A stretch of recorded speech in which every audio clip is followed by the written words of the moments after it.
Hello, this is Tom Chambers for PokerSavvy.com. This is the second video in the step series. I'm playing 4 step 2s right now, and I'll be playing a 45-minute session or so, going through as many step 2s as I can get through in that time.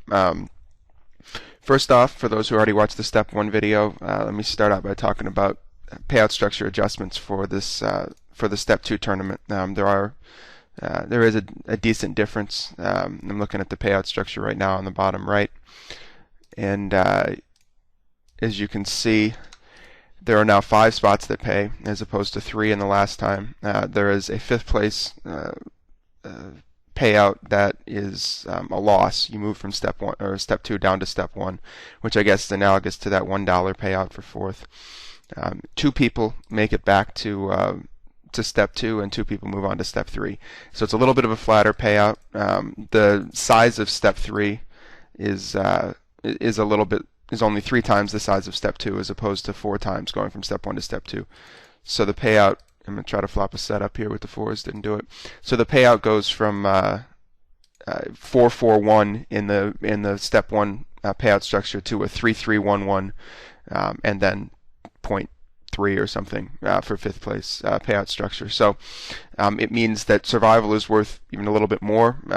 Getting into 3rd or 4th place, the times that you don't have many chips in the mid game, does have a decent amount of value. And we will look, and I'm almost certainly going to do a math-heavy ICM PowerPoint presentation where we look through these different pay structures and see how changes affect late game strategy and so forth. But in a very sort of non-mathematical, just sort of rough understand what's going on sense, we gain from getting to 4th place, and that wasn't the case in the previous in the step 1. And so when we get down to 4, 5, 6-handed, we're going to keep that in mind. There's going to be spots where, if we were only getting the top 2 spots paid, let's say, and there was nothing for 3rd or 4th, we would be a little bit more willing to take a risk with 5 people left. Whereas there's going to be some times when we're going to first be trying to fold into 4th place, or to be cautious into getting into 4th place, and then once we're 4-handed, we look to try to get away to, to get to accumulate chips, to get to heads up, and or to win the tournament, getting down to the final 2. All right, so started the session pretty shortly before the video started. I've got the one on the upper left at 5100, which is, I guess, level 3 or 4, level 4. One at 2550, and a couple that are just started at 1020. I guess I should also start another one off screen in case I bust. So I'll do that over here.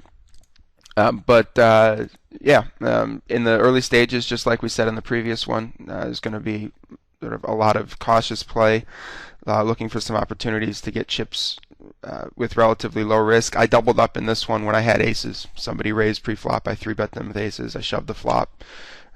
They had ace-king and flopped a gut shot and called. Sort of thing that you'll see happen a decent amount at the lower stakes. It was ace. He had ace-king against my aces on a queen-jack-x flop, and so I got a nice, pretty low risk double up there.